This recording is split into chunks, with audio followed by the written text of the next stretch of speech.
anything else, I want to drop a thought. And I want to title it, Is It the Palace or the King? You look in 1 Chronicles 22, and the first 5 verses of 1 Chronicle 22, you have David getting supplies together for the tabernacle or the temple of God that they're going to build. And then you go down to verse 6 of 1 Chronicles 22. It says, Then he called for Solomon his son and charged him to build an house for the Lord God of Israel. And David said to Solomon, My son, as for me, it was in my mind to build a house into the name of the Lord. I wanted to do it, David said. It was all this time I've been wanting to build this temple for the Lord. But he told Solomon he couldn't build that temple because he was a man of war and that he shed too much blood. So God wouldn't allow him to build the temple. But he knew that it was Solomon's job to do that. And you read the story, David didn't spare any expense on this place. In getting the supplies for the temple, this place was beyond anything you ever see today. And even then, it was beyond anything that those people had ever seen. And you can say, well, I've seen some beautiful churches in my life. And I have. My wife and I went to a concert, a Bill Gaither concert in Bloomington. And we went to one of the churches there, and this place had a coffee shop inside the foyer. We'll have to think about that. Maybe we can get more to come. They did. They had a coffee shop. It looked like a little Starbucks. And they had 2 full-size gyms. This place was just amazing. You drive through Decatur, outskirts of Decatur, the west side, there's a couple of beautiful places out there that are just huge. And we even have some in our own fellowship that's unbelievable, big and beautiful. But there is none, or will there ever be any, like this temple that Solomon was building for God. And besides the beautiful timbers they used and the precious stones that they used, here's what gets me. They used 100,000 talents of gold.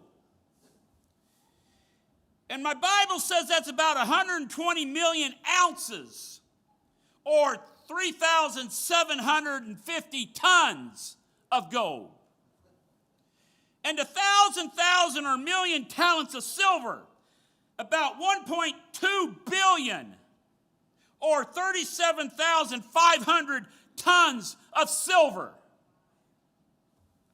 So can you imagine walking into this place when it was done? And so I looked up what it would cost to build it today. And I checked the gold and silver prices of today, and gold is at $1,893.01 per ounce. And silver is at $27.90 per ounce. So those of you math majors out here, try to figure that one up. I saw I was looking at this, and there was one man who did it at the prices of $400 and some per ounce for silver, and only $6.90 per ounce, or the gold was 400 and some, silver was $6 and something per ounce. And even at those prices, it was over $7.7 billion, and it estimated that the temple today at those prices, not at 1,893, It was worth $58 billion.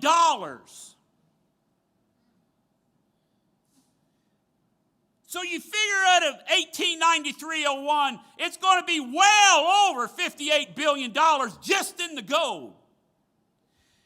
And this was built for the Almighty God. This was to house the presence of God. In a book Max Lucado wrote, The Applause of Heaven, he told of the story of the Taj Mahal, if you've ever read this story. And it is said the wife of the Mughal emperor had died, and this emperor was so devastated at the death of his wife, so he wanted to honor her by constructing a temple that would serve as her tomb. And so her coffin was laid at the center of a large parcel, and the construction of the temple began. And again, he spared no expense at the cost of this place, because it was his wife that passed away. So he thought that much of her. So he got all that he could do to build this place. But as weeks turned into months, his grief was eclipsed by the passion that he had for the project. Not the passion that he once had for his wife, but the passion he had for the building. He had no longer mourned the absence of his wife, and the construction consumed him. And one day, while walking through the construction site, he bumped his leg into a wooden box, and he brushed the dust off his leg, and he told one of the workers to get rid of the box. He didn't pay attention to what he was doing, and he ordered the disposal of his wife's coffin because something else had caught his attention. It was the place that he was building, that he was once building for her. But the construction and the beauty and the size of it, he lost. Listen, church, he lost interest in why he was building it. And so he disposed of the coffin. So my question to you is it the palace or is it the king that you're here for? You see, you can tell the ones that come only to see the temple. When service starts, they sit there and they're shuffling their feet, and they're doodling with their hands, and their mouth are open, and it's not to sing, but they yawn a little bit. And no matter how hard they try to stay amazed, their eyes start to glaze over. You see, the temple gazers don't mean to do this.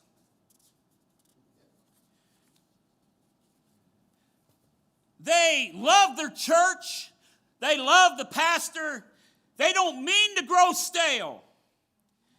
You see, they come every week, but still there's something missing. You see, there's no worship. There's no singing. They're just here. They're just here. You see, the one they once planned to honor hasn't been seen for a while. You understand what I'm saying? They come to church. They love church. They love everything about church. But somewhere down the line, that one that they honored at one time, you see, they forgot what it was all about. They began to build a temple. And at some time in building that temple, they forgot why they were building that temple. There you go. And they threw it out. Oh my God.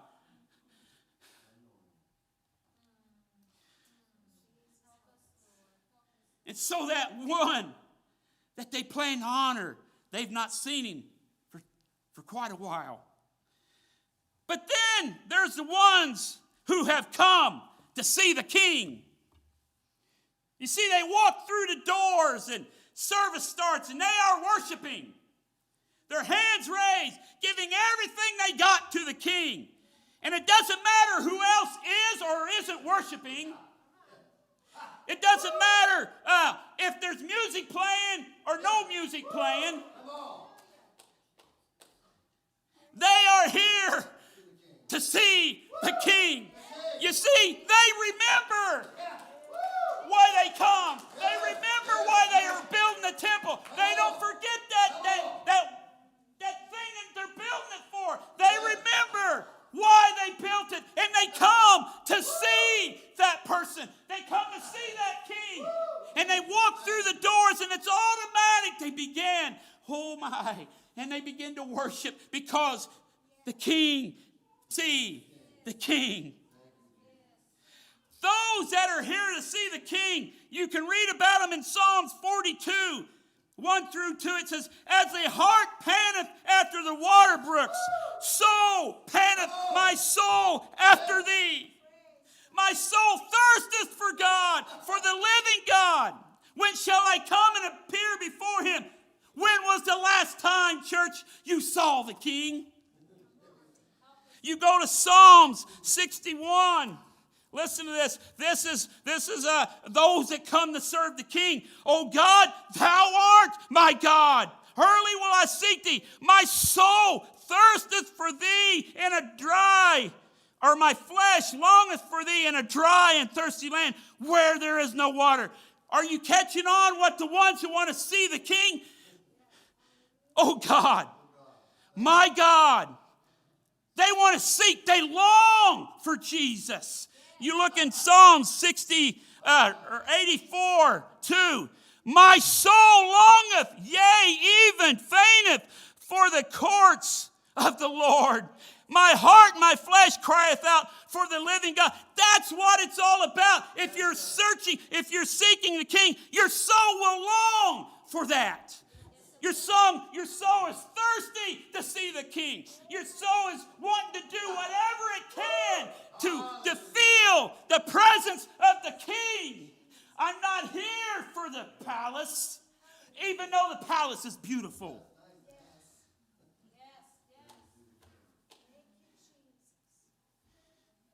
When was the last time you saw or felt the king?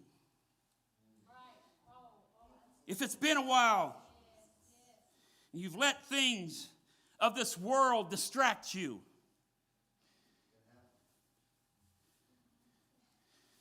It's distracted you for the reason you're really here. You see, that's what happened to the emperor.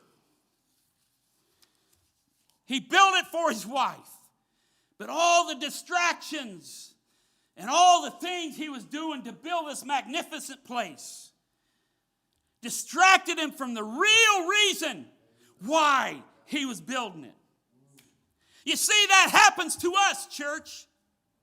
And if you see when you come to this place and when you come to this place and all you see is a building, all you see is a room, and you're struggling to walk and the cares of this world has got you on a downward spiral. I'm telling you something. See, you got to stop and see what you're looking at. Do you see just the palace? Or you see the king? Because that king can change your situation. That king can move. But you got to come expecting to see the king. Yes, you do. Amen. I challenge you. You're in the right place. If you want to see the king again, he's here. If you want to feel the king again, I have felt him today. And he understands those times where you get loaded down with life and those times where you're distracted from things. He understands that. But he's standing there saying, hey, I can help you. Yeah. Look at me. Yes. Quit looking at the palace. And He will be here.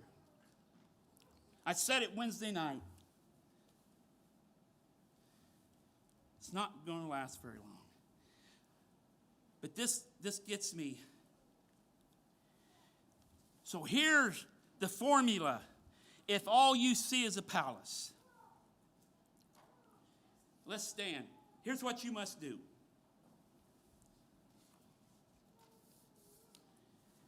When you want me so much that nothing else even looks good, you will find me to be all that you need.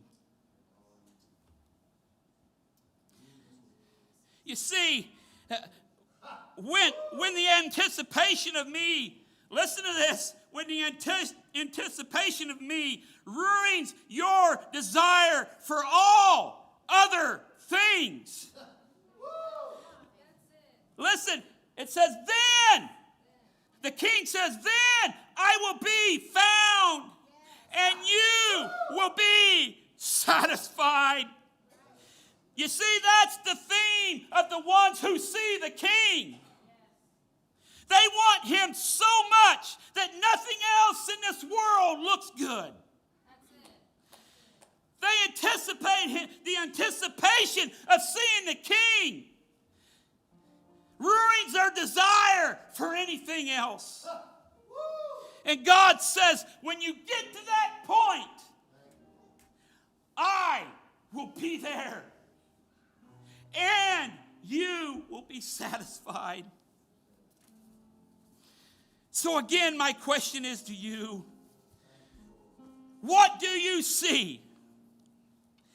Do you see the palace when you walk into this place? We got a beautiful church. We got a beautiful building. But do you see the palace? Or do you see the king? This is the king's place right here.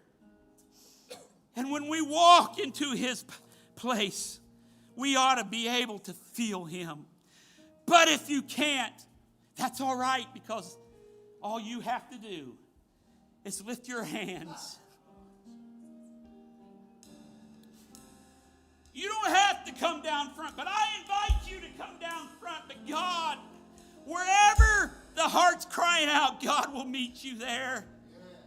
And you can lift your hands if you're in that situation where things of life have gotten in your way. They've overcome you. You're consumed with it. Maybe you should look for the king and not look at the palace. So today, I ask you, do you need to see the king? Do you need to feel the king? Because he's here right now. Church, he's walking up and down these aisles. He's slowly walking past your pew right now. He knows your condition. He knows your heart. He knows what you think. He knows you're hurting, but he's not going to push himself on you. So that's why I say all you have to do is reach for him. Reach out right now if you're hurting.